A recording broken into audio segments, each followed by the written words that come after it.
Bueno, vamos a ver, estamos en un momento muy especial desde el punto de vista histórico. Estamos ante una verdadera encrucijada histórica. Por un lado, hay razones para plantearse la necesidad de un cambio de modelo, teniendo en cuenta el agotamiento del modelo en el que nos encontramos por distintas razones. Desde un punto de vista económico, fundamentalmente, porque es un modelo que, a pesar de todos los intentos que ha realizado el modelo neoliberal actual por mejorar la situación económica, no lo ha conseguido, y los escasos niveles de crecimiento en los que nos hemos situado se han conseguido a costa, por un lado, de la destrucción del hundimiento demográfico de Europa, por otro lado, a costa de una sobreutilización de mano de obra, en principio de mano de obra barata, fundamentalmente de la mano de obra femenina, y por otro lado de un creciente sobreendeudamiento, de un creciente apalancamiento del crecimiento en base a más deuda y más deuda y más deuda, que ha llegado claramente a una situación insostenible, ¿no? Pero por otro lado,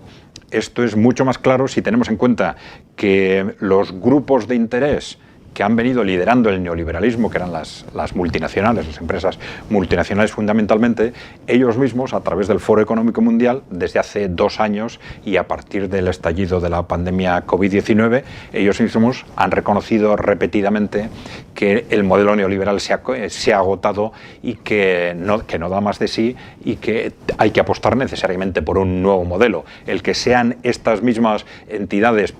que controlan, de hecho, la vida política y económica de Europa las que afirman que hay que optar por un nuevo modelo y que el actual está agotado, casi nos obliga a analizar cuáles son los posibles modelos de futuro, ¿no? Bueno, vamos a ver, de una forma resumida, en principio el primer proyecto sería simplemente el mantenimiento del modelo neoliberal. Es decir, todavía hay grupos muy importantes todavía en el ámbito político que defienden, en la práctica están defendiendo el mantenimiento del modelo neoliberal actual. Otros, de una forma más o menos intuitiva, están defendiendo el mantenimiento del modelo anterior al neoliberalismo, o la vuelta a lo que fue aquel modelo de posguerra de capitalismo social. Ese sería el segundo modelo. El tercero sería el modelo que con distintos nombres se le está llamando del nacionalismo corporativo, nacionalismo conservador, el modelo del trumpismo, si se quiere, que es un modelo no demasiado definido. El cuarto modelo podría ser el de los países emergentes, fundamentalmente pues Rusia, China o Irán, y el quinto modelo sería este modelo propuesto por las propias multinacionales corporativas, que ellos han llamado como proyecto Gran Reinicio, y que sería un proyecto que debería terminar en una nueva forma de capitalismo que se le está llamando capitalismo corporativo, ¿no? Bien, el proyecto neoliberal sería básicamente el proyecto de los que defienden mantener este tipo de políticas que se han desarrollado durante los últimos 40-50 años, que tenían como objetivo fundamental en el ámbito económico defender los beneficios de las inversiones, los beneficios empresariales. Fundamentalmente, estas personas o estos expertos entienden que el modelo neoliberal no ha funcionado, no ha tenido éxito suficiente porque no se ha aplicado suficientemente, ¿eh? A pesar de que lleva 40 o 50 años implantándose, esto se ha hecho de forma progresiva, y los que defienden este modelo todavía piensan que hay que continuar desgastando lo que queda del estado del bienestar, reduciendo el poder de los sindicatos, reduciendo el gasto social, reduciendo los impuestos, etcétera. Fundamentalmente serían mantener las bases fundamentales de lo que han sido el propio modelo neoliberal durante los últimos años. Bien, los que defienden la vuelta al capitalismo social,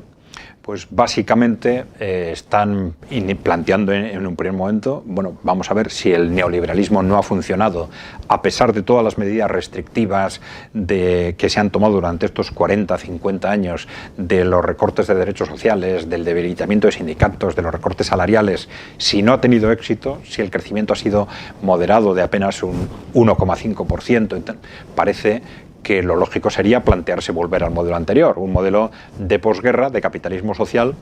que en principio tuvo éxito, un gran éxito desde el punto de vista de equilibrio entre desarrollo económico y social, etc.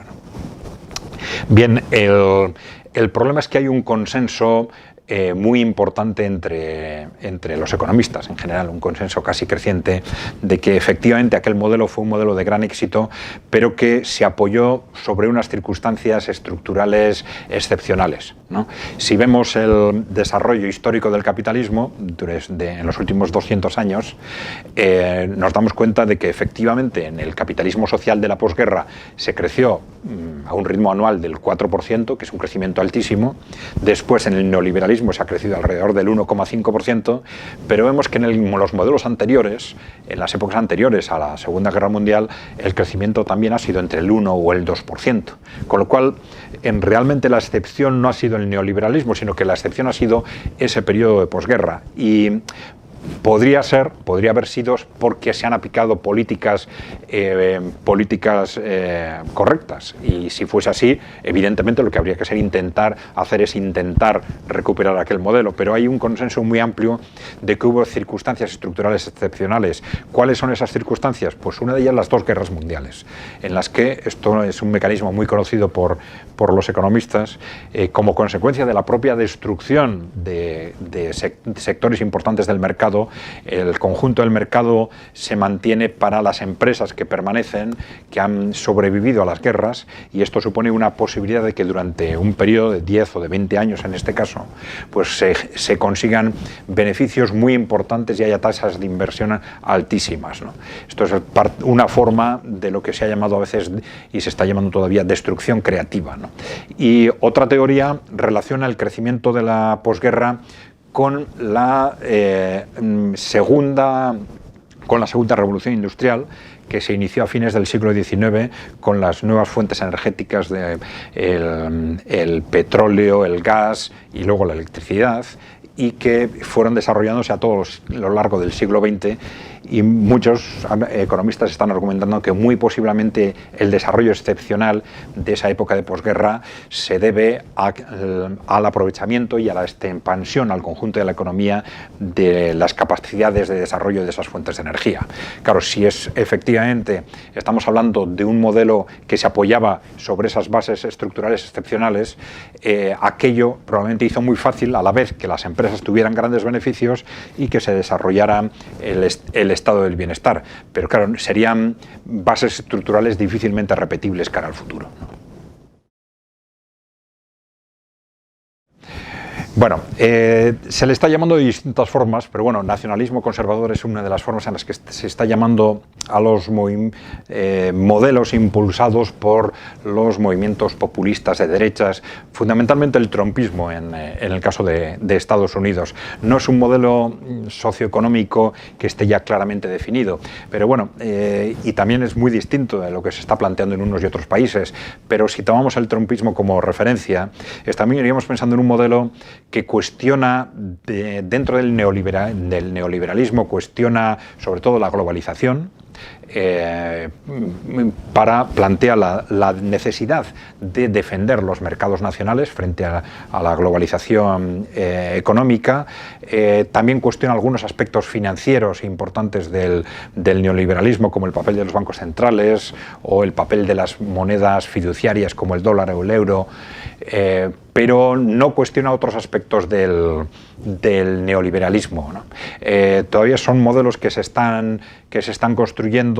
y seguramente en la medida en que vayan haciéndose con el poder en más países, en distintos gobiernos, tendremos una idea más clara de cuál es el enfoque que realmente se le quiere dar a un modelo cuyo éxito va a depender efectivamente de su capacidad de conseguir poder político, ¿no? Bueno, el modelo emergente se le está llamando al modelo de los países emergentes, ¿eh? Los países emergentes, fundamentalmente al modelo propio de países como China, Rusia, Irán, a veces también India, ¿no? Son países que tienen modelos ideológicos, políticos muy distintos, también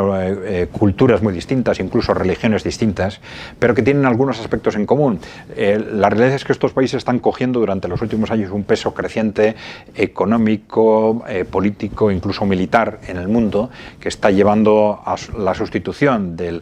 una hegemonía unipolar por una hegemonía multipolar, y esto hace que el modelo de estos países esté teniendo un peso cada vez mayor en el conjunto del mundo, y probablemente hay que tenerlo en cuenta como un modelo de referencia cara al futuro. Aunque se parte de referencias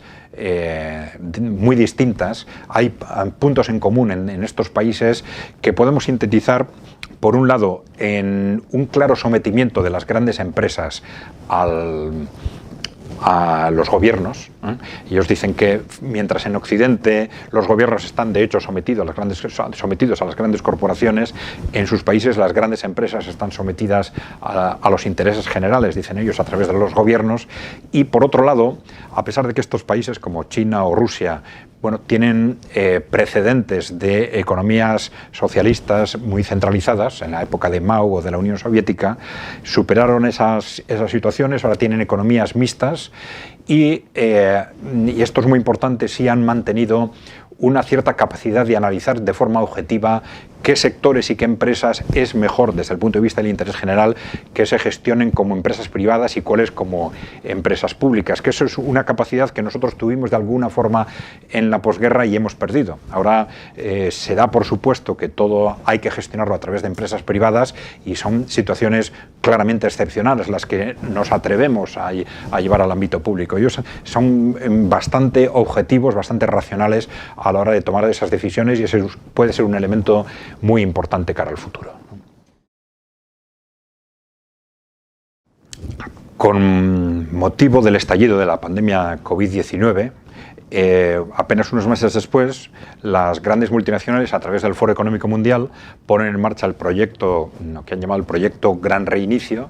Ellos lo relacionan muy directamente con el estallido de la pandemia, pero a través de este proyecto, que luego se ha ido reafirmando por distintas multinacionales, organizaciones internacionales, bancos centrales, se reconoce de forma muy importante, primero, que dan por finiquitado, dan por el modelo neoliberal, que creen que ya no da más de sí, y que es necesario poner en marcha un nuevo modelo de desarrollo evidentemente definido de acuerdo con sus intereses. Ese nuevo modelo normalmente se le está llamando de capitalismo corporativo. Ellos a veces intentan venderlo como capitalismo inclusivo, etcétera, pero bueno, el capitalismo corporativo es el término que más se está extendiendo, aunque algunos también están hablando incluso de feudalismo corporativo, ¿no? Pero bueno, capitalismo corporativo, ¿por qué? Es un modelo definido de acuerdo con los intereses de las grandes corporaciones, entendiendo que si el neoliberalismo no ha funcionado, ahora necesitamos, por un lado, un salto adelante en el ámbito tecnológico, que ellos relacionan con la cuarta revolución industrial, que es la que ahora está en marcha, pero una cuarta revolución industrial en la que están dando por seguro que durante muchos años se va a generar un gran salto de productividad, pero que a la vez va a generar grandes masas de desempleados, que algunos incluso se atreven a darle cifras de un 60 a un 70%. Los defensores de este modelo están impulsando a la vez modelos de rentas de garantía para esos desempleados, pero que modelos que están sometidos a sospecha en la medida en que parece que bajo una apariencia, digamos, de bienestar social, en realidad lo que se está haciendo es de alguna forma facilitar la división de la sociedad en dos segmentos, uno de ellos que tendría, digamos, un trabajo más o menos estable, y otro muy importante, incluso mayoritario, que quedaría marginado social y económicamente. También están defendiendo los defensores de este modelo una serie de medidas para asegurar mercados para las grandes corporaciones, mercados que ahora por razones geopolíticas, por el peso de China y de Rusia, no pueden encontrar en el ámbito internacional, y por tanto los están buscando internamente, digamos, intentando hacerse con mercados de las pequeñas y medianas empresas, y esto lo estamos viendo como con mucha claridad en las políticas que se están desarrollando a partir del estallido de la pandemia COVID-19. Los defensores de este modelo están partiendo de que nos encontramos ante una situación crítica con respecto al modelo anterior, y esto va a hacer preciso, por un lado, destruir el modelo anterior, y una destrucción que implica unas medidas de reducción drástica de deuda que pueden ser socialmente inaceptables, ellos entienden, ¿no? Y esto seguramente va a necesitar a la vez una restricción radical de derechos civiles y libertades personales para evitar que estas medidas que se van a adoptar, o bien de restricciones de derechos sociales, restricciones salariales o por vía inflacionaria, etcétera, pues que provoquen un estallido social incontenible, ¿no? Bueno, vamos a ver qué es lo que sucede, pero bueno, en principio estamos hablando, ya digo, de un modelo que desde el punto de vista de los propios intereses corporativos pretende sustituir al modelo neoliberal actual.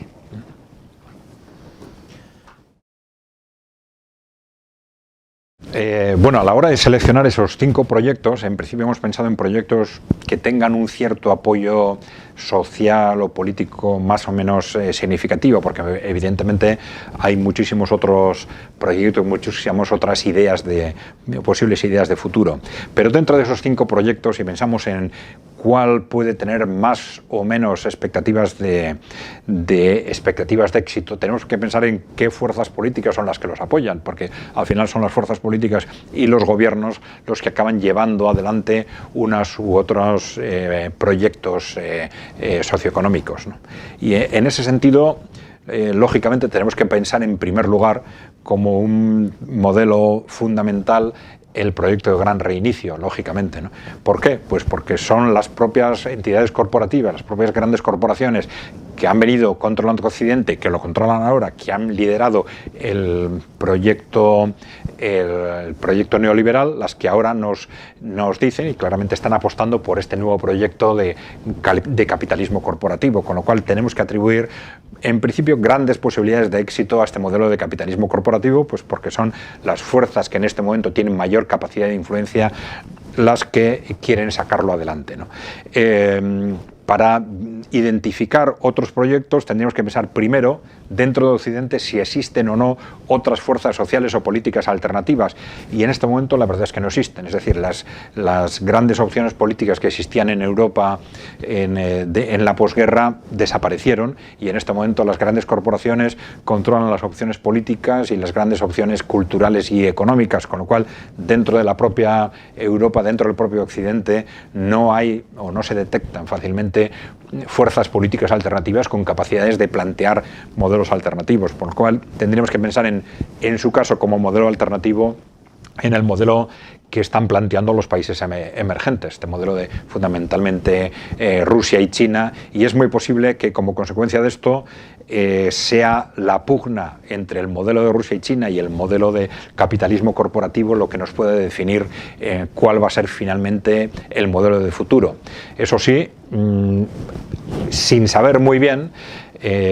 digamos, existe una cierta oposición política por parte de ese nacionalismo conservador, trumpismo, que ahora está fuera del gobierno de Estados Unidos. Si consiguieran una recuperación política, quizás podrían plantear otro tipo de modelo alternativo, pero en principio tenemos que pensar que la gran pugna a nivel mundial se va a dar, y a nivel europeo también, entre ese proyecto de capitalismo corporativo y ese modelo emergente liderado en este momento por Rusia y por China.